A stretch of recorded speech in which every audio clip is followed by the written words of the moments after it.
Okay, guys. It's a new day. Look who I found. Okay. This is on. This is the work I was doing in Manchester. So if you just Google Natasha March activist, Yeah. that's been my past work. And then I realised for me to truly understand the effects of colonialism, I needed to come to Africa. Yeah. So I've been living in Africa for 3 years. For 3 years, she lives in Zanzibar. Yeah. And we just met here. Yeah, in Nuremberg. In Nuremberg, and she already encountered 10 racism. 10 counts of racism, and Crazy. Unfortunately some on my human rights course by a barrister.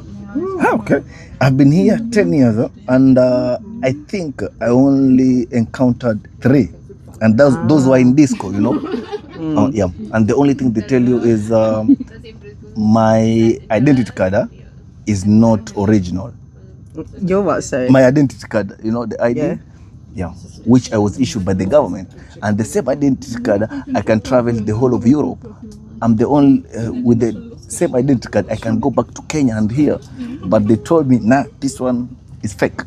You're not. Or sometimes they say today is a private party, and it's disco, which is on the internet. You see today there is this musician, or they play this music. But if you come here, they tell you, no, today is private. See, and you can do nothing. There's something really interesting about if you're black and brown or African diaspora. Yeah. So I'm very aware that I have my accent as a privilege.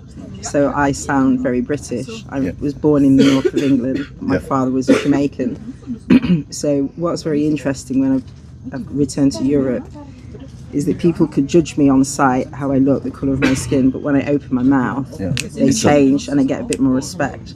Because it must be a lot harder for African people from Africa to come to Europe and they have an accent, because that others you even more. Whereas I can pull some power back with my colonial accent. Yeah, I understand that. And you told me about this with they treat you like white. Which ones? So in Europe, I'm treated as a black woman. A black person, And in Africa, I'm treated as a white woman. But this is mostly in where there is tourism, like Zanzibar, Watamu. Yeah. They call like cappuccino. Yeah. So I'm called cappuccino in East Africa. I'm called coloured in the north of England. Yeah. And I think what's interesting about ethnicity, and I've written about it, is that ethnicity is put on you by people on the outside. Yeah. So people will call you black, but you might not. It's people on the outside telling you what you are. Yeah. So I'm coloured, I'm cappuccino, I'm Mzungu, I'm black, I'm brown, I'm white, and you get all these labels. So you have to really, really know who you are. Yeah. As any person, not just a mixed race British Jamaican, but anyone that's feels racialized in a society, you have to really know who you are. So what I tend to do now, and what I advise other people to do, is you don't explain yourself by your colour, you explain yourself by your countries. So I always say I'm British Jamaican, and that tends to shut people up. So if it was you, as a black man in Europe, I would proudly say I'm Kenyan, Watamu, and even go so far as to say your tribe. Because my tribe is, my ancestral tribe is Yoruba in Nigeria. Okay, for me, sometimes I don't want to say my tribe because in Kenya, no. I can tell someone here, but if someone in Kenya asks me, which tribe are you? I don't say it because, I'm trying just to say Kenyan, because with this tribalism, it has brought a lot of fights, tribalism, it's not a good thing in Kenya. It's interesting because the Tanzanian government, they stopped all tribes. Even though they've got tribes, they stopped the tribalism. And one thing I've learned in 3 years in Africa is the tribalism is so toxic. I even watch my son play with other children, and I started to theorize whether this is colonialism or tribalism that I'm dealing with here, because I believe that one of the reasons Africa has not reached its full potential is because of tribalism. Colonialism didn't help over the last 500 years, of course not, on each side, invaded by the Europeans on the west and the Middle Easterns on the right. But what I say about Africa, not Africa hurts Africa, is because of tribalism. Yeah, so I'm and- Yoruba in Nigeria, my ancestral lands, and then I only found out 3 years ago when I got to Africa that Yoruba was selling Yoruba to Europe. And that's how we got Jamaica. So I used to just always think it was the British fault. It was Yoruba. No. So, They were colluding with the Europeans. This happened to Africans. You know, in the tribal time, it's only the Africans sold the Africans to the Arabs, and this because no person can come to your home and control, not knowing how the country works. If you're British and you go to Nigeria, you would be killed by mosquitoes day one. Yeah. They would kill you. Yeah. You need people to. So one thing I've even noticed in tourism in Zanzibar, the way the Tanzanians collude still with the Germans together. Yeah. But everybody else suffers. The schools are falling apart. The wages are only $100 a month. But as long as the elite Germans, the elite Tanzanians are making money, everybody underneath suffers. Exactly. And I always think about the Middle East, and I always think about Dubai, how well structured it is. When you land in Dubai, you know you're in Dubai. And you can't fuck about. When you get to Africa, you can do what you want. And this is also the problem, that the standard is so low of people treating people like garbage that you can get away with anything. And that's why Africa is not at its full potential. When it is the richest continent in the world, it's a we myth have that everything. isn't. We have everything. And that's why the Burkina Faso president is trying to change everything, you know. Do you know what? But the problem is that the African politicians, they don't want to help him. Three. Only three. I know. How many countries in Africa? Is it 52 or 54? I feel 54. Yeah. Three countries only, are helping him. But the others Do you know why? Because they're colluding with the Europeans. Nothing's changed. Nothing's changed since slavery. It's like right now we had this Macron. He's in Kenya. They kicked him out of the West. Now he's really hate Macron. And you can put that on record. Dr. Natasha March dislikes Macron a lot. But so you know, like for us, the president is deciding everything. And imagine we have constitution from 2010, and it doesn't help anything, because if we were following the way constitution say, now Kenya would be first world country. Absolutely.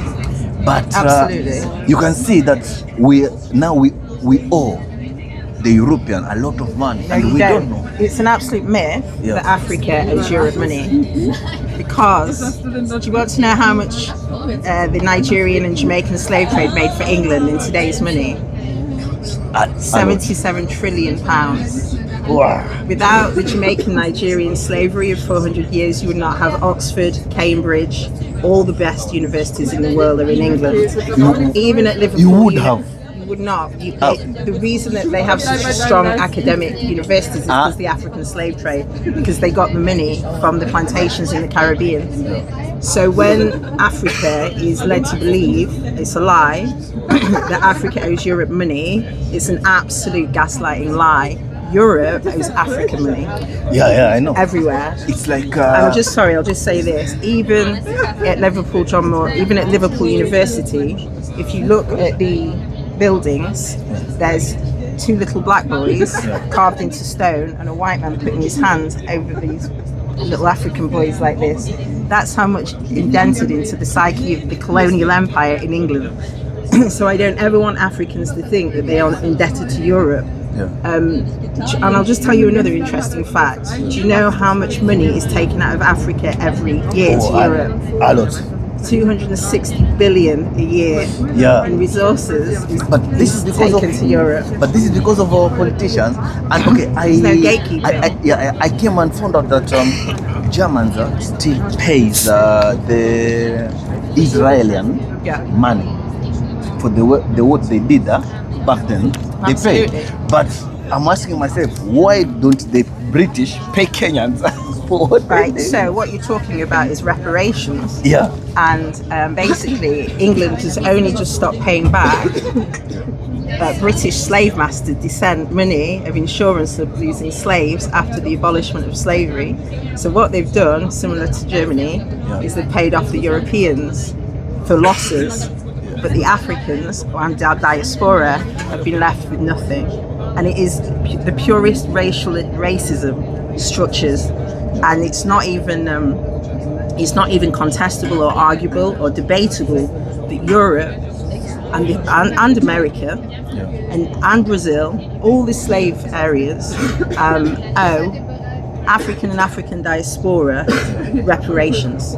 That's just a fact. But the problem with this is that if any of the European leaders admit, they're not allowed to say sorry. If they admit it, or admit there's been genocide, one of the biggest genocides in the world was the African slave trade, if not the biggest, then you're going to have people like me, who's a doctor in human rights, coming after them to get reparations for us all. Yeah, that's what they do. So we can never rely on European leaders to apologise for the colonial violence of the indigenous African people, because if they admitted what they've done and how much money they've actually made, we can take them to court, which is something I'm thinking of doing anyway. I'm thinking of taking certain countries to court for crimes against humanity against the African people. And it's I would say it's a very, very hidden genocide. You can't compare atrocities, what the Jewish people went through. We're on our way to the concentration camp now. But I believe that one of the reasons that the African and African diaspora haven't been given reparations is because Africa is still colluding with Europeans. And so they're still allowing and perpetuating the politicians, the colonial violence. And then you get Ibrahim Tahor come along, who's a young man, he's a really young, powerful man. I'm very proud of him. But a lot of people have said that he will be assassinated in the next 2 to 3 years by his own African people. Paid for by the CID. Maybe. That's what. So for me, it's like he should. Now he wants to make Africa one. Yeah, Pan-Africanism. He tried. He started with these 3 countries. Who is it now? It's Ghana. It's no. Ghana is coming now. It is Burkina Faso. Is it Mali? Let me. I think. I think it's important we find the 3 countries. Yeah, which African countries? Oh, here. Take my card, my human rights card. Okay, thank you. This is and I saw they had a meeting together with the Ugandan president. Yeah. Let's Google. Sorry, let's find it. Who's supporting Burkina Faso? Yeah. I saw the meeting, and the Ugandan president says, "How can coffee come from Africa and it goes to Europe, and then we come and sell? We can and buy it very expensive. Why don't we make it to ourselves?" And thinking of it, he has been the president of Uganda for 40 years. 40 years. Is he good for the country, you say? If the Ugandans are happy, I guess so. Are the Ugandans happy? His son is a military, the boss of the military. So this is like a family country, you know. So it's hereditary power. They've inherited the power. Yeah, exactly. So that would say it's a dictatorship now. Yeah.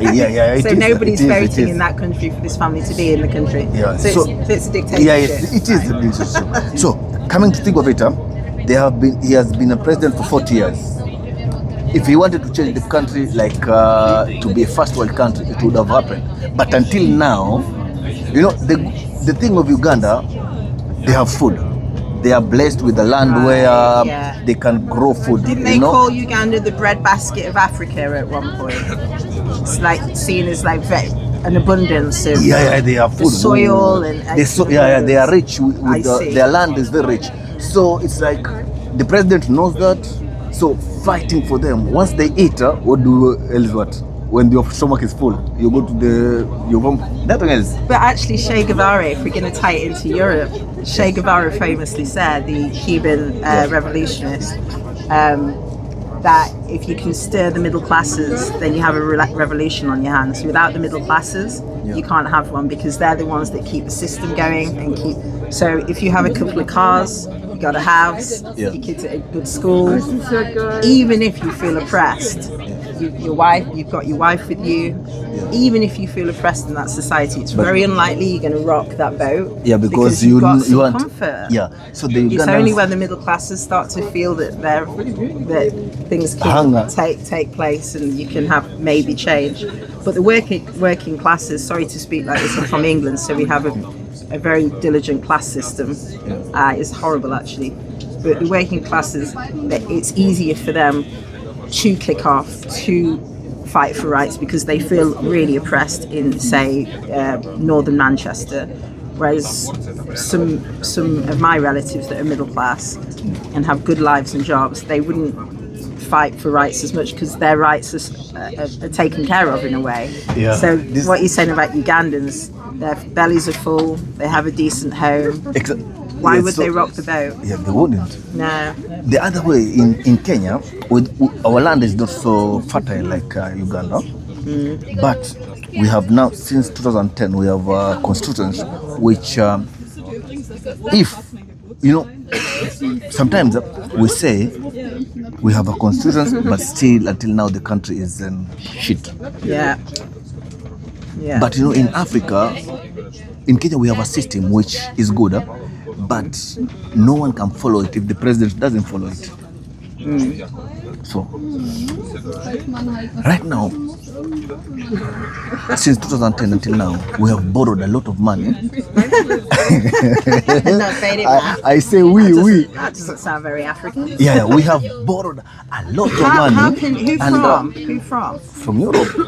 No, but that's an illusion. I've said that. Yeah. It's an illusion that Africa borrows money off Europe because Europe owes Africa billions and billions and billions of pounds. So that's just an illusion that you've been told.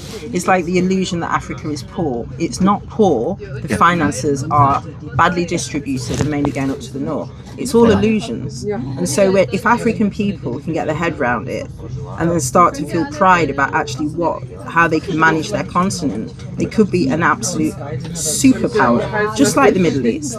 But it's badly managed. But badly managed by the African leaders and then the European influence and interruption. And so that's why we can't get Africa to a really high standard. But again, it's illusions that Africa owes Europe money. They don't owe us anything. It's the other way around. Yeah, I know. It really is. And even the Congo, where they're selling what's it called for phones and laptops. Yeah, the platines they need the resources for the technology. Most of the resources for the phones and laptops is distributed to China. But imagine if the Congo got hold of and it's very difficult because it's about tribalism again, all the tribes are fighting over the resources. But if there was a unity in Congo, which is very unlikely to happen because it's such a complicated conflict zone now, different tribes, always with European intervention. Yeah. Not intervention, always with European interference. They fund but imagine if someone could come along like Ibrahim and say, do you know what? We're shutting this mine down. Yeah. We're reorganizing, reordering. Yeah. These mines belong to Africa now. Kick the Europeans out, and then started distributing in the way. And I keep going back to the Middle East because I think Dubai and Qatar, I think they're success stories. From desert to these incredible, economic cities of professors, PhD, all sorts. And if Africa took a model similar to the UAE, there's no reason why the Congo could be one of the wealthiest countries in the world rather than one of the most dangerous countries in the world. Yeah. But it starts by kicking out Europe. No. And they're not willing to do that. And the Chinese, so most of the phone, I forgot what it's called, colbites. Yeah, it comes from Congo. It comes from colbite. You need colbite for your phone and for your laptop. And the biggest distributor of technology is China. So all this colbite goes to China. and China needs all these tribes to war because whilst they're all fighting, China's taking. And so, or Americans. So it's not a joke when Bob Marley used to say African unity. We need it for our survival. To see. For our survival. Because if we continue like this, Africa will just fall. It will keep going under and under. But the tribalism is stopping our... and also, I'll just say this.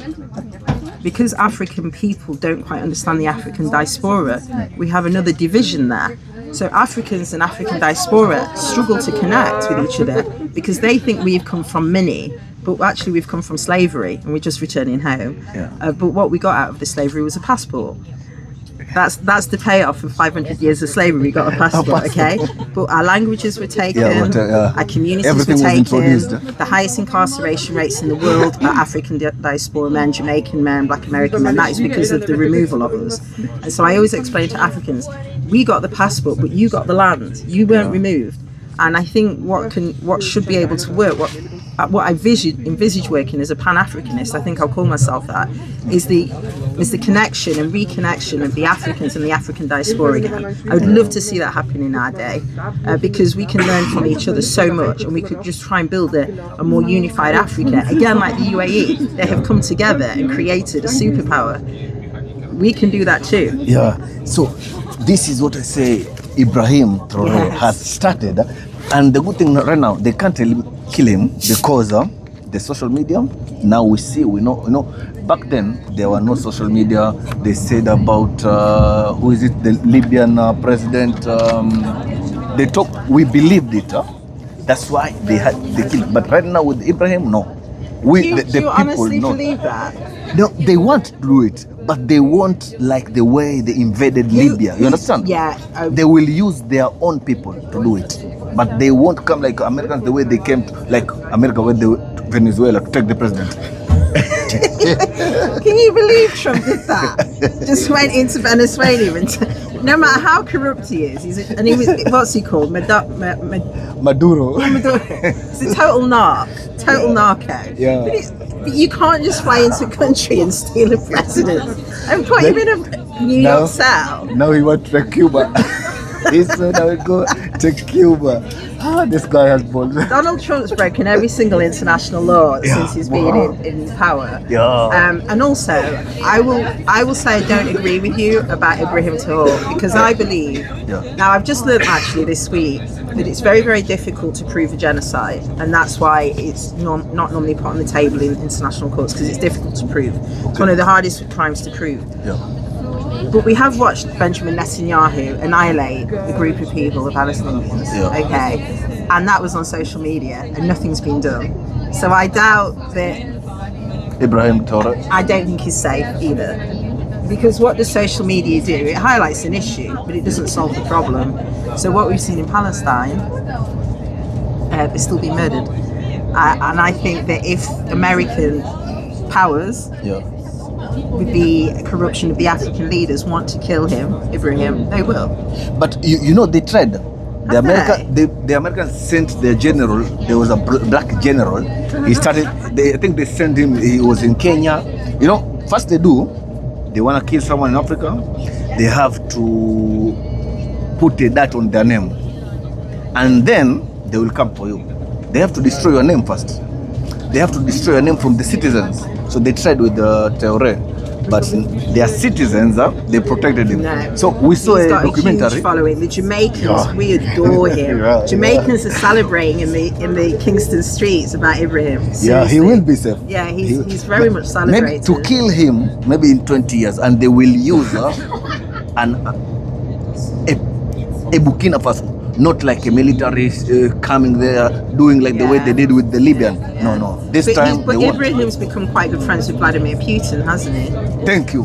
But I have full protection. I have a problem with this. Do you know why? My friend is my Right, say that again. Friend of my friend is my enemy. Well, actually, so you just. I agree there, but I do also say, because I am a proper Pan-Africanist, that you're just replacing one colonial master with another.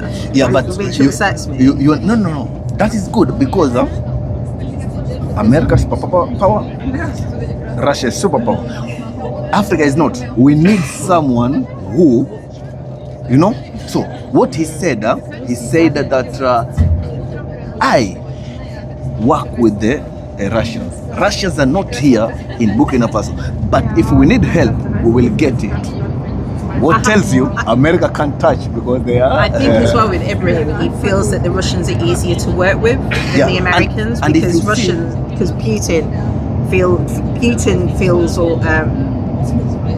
American want to take the world. Putin's always felt like an outsider, hasn't he? Yeah. And he's always felt like he's not... he's like at school, he's the oddball. He's the one that nobody wants to play with, and so he's really angry about it. He's really vengeful about that.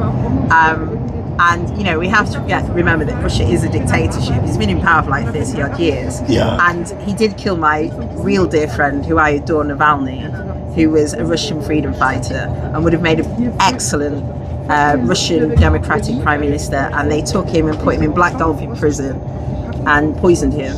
And if anyone doesn't know who Navalny is, Nevlany, you should research this man, because he was actually a freedom fighter for Russia to get a democratic society again.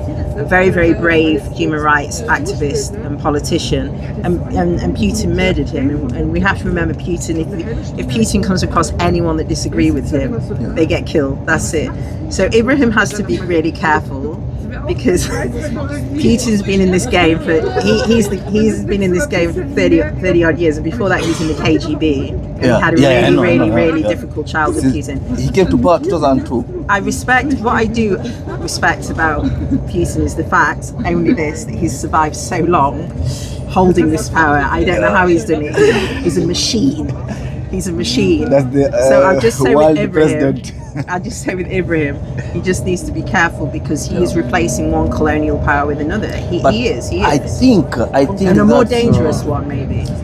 I think that Ibrahim, he knows what he's doing, because he needs, where we are right now in Africa, you need a superpower country to be friends with. That's interesting. Yeah, because why do you think that is? Because we look also what happened since the whole years.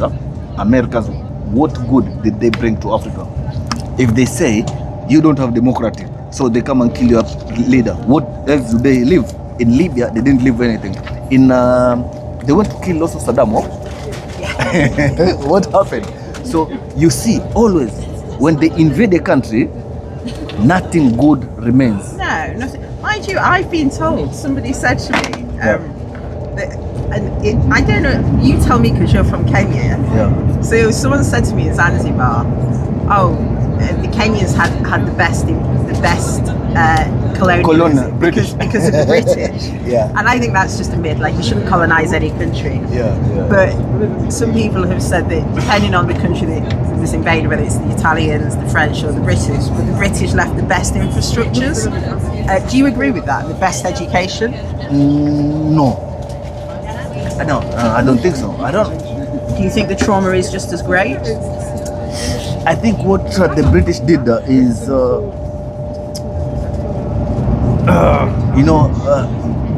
I don't think that they left anything good. Right, that's interesting. No. You just had to reorganize. The way we were was perfect. Yeah. The way we were, they came and introduced their system, their language, their God. Yeah, their God. They don't follow their God. Don't kill. Don't. The 10 Commandments. Well, again, that's Western hypocrisy at its finest, and that's why I don't work with these big institutions. That's why I'm self-employed. Because I fundamentally think that human rights, as we know it, is built on total hypocrisy of the West. For me, I think when they came to Africa, they wanted to have peace of mind while colonizing Africa. So they thought, if we tell you you are not allowed to kill, you will go to hell. There is, So we can do it, but you can't. I will say this, and it's not a comment on, I'm not being that glib about the best colonization, nothing like that, but I will say this, living in Tanzania, and seeing how the German colonial effect of Tanzania in comparison to some British colonial effects, I think it's worse. I think the impact's horrific. So, and I think there's a real, where I've been, they still, but somebody actually, an African man, said to me from Malawi, I said this to him, and he said, it's not that. He said, it's just you're used to your colonization, British black, Jamaican. So you'll find Tanzanian, German colonialism worse because you're not used to it. But I do feel like the impact in some ways, especially with education, has been greater in Tanzania.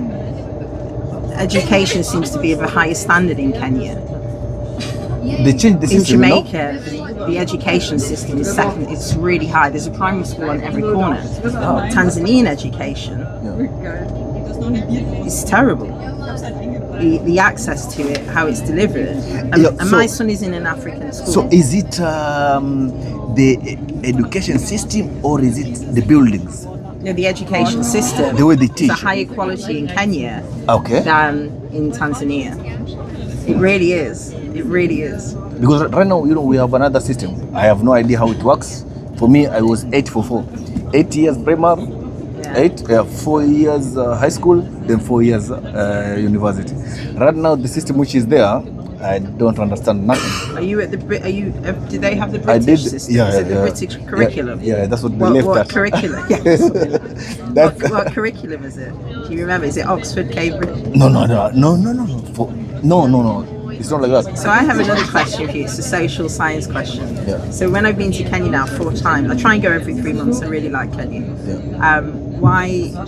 Why do I see, I don't know whether you know this word, why do I see so much sycophancy still when Europeans come to these African countries? They still get treated like kings.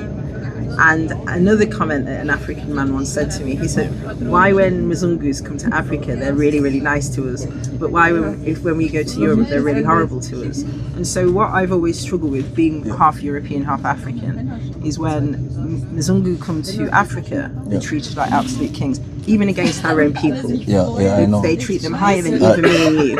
We treat each other like garbage. They get treated high. But when Africans come to Europe, they get treated like total garbage. So it's still like there's still this small percent of. It's not small. It's not small.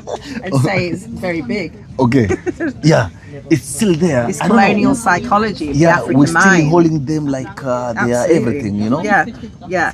And that worries me. And again, it's about the discourse it's about the myth that Africa owes Europe. It's all about owing and debt, where it's the other way around. If people really, really knew how much Africa is owed, then they wouldn't be this putting Europeans on pedestals. And I think, when I say like Africa brings Africa down, that's what I mean. That there's not enough knowledge about how much Africa has done for Europe. And Jacques Chirac, a very famous French president, said that if Africa stopped all its trading borders to France would collapse. But the roles would be reversed. The Europe is already collapsing. It's collapsing. Because you can't. There's some street, sorry. Well, that's why, There are some street, in Italy, which I see, or in France. You would think you are in Africa. Oh, I know. Oh, and they look terrible, don't they? Oh. Why? I've got a question for you, and I don't want to sound racist. Actually, why do you think when some African people move to Europe, they're just where they live? I mean, they always get put in the worst places of the cities, but they don't seem to look after these areas either. Why do you think that is? The African, if they come here. When they go to some European places, but they do get put in the worst places. I will say that. But then that area just declines and it doesn't look looked after. What do you think that's about? Because let's say they take these people, they put them in a place, and then let's say, first of all, the people around them, they fear them. There is no integration. So you see the natives of that country fear the Africans? Oh, yeah. Oh, a lot. Yeah, they're scared a of lot. blacks. Oh, a Yeah, lot, a lot. So, and then what they did first, okay, at least right now they are allowed to work. Before, imagine when I came first to Europe, the place where I lived, there were refugees, but outside, the white also thought I was a refugee, and I realized that they live there, but they are not allowed to work, but they still get money. Right. And the man, which, example in Germany, the man which they get is like more than you work. So why do you go to work if you still get money? I see.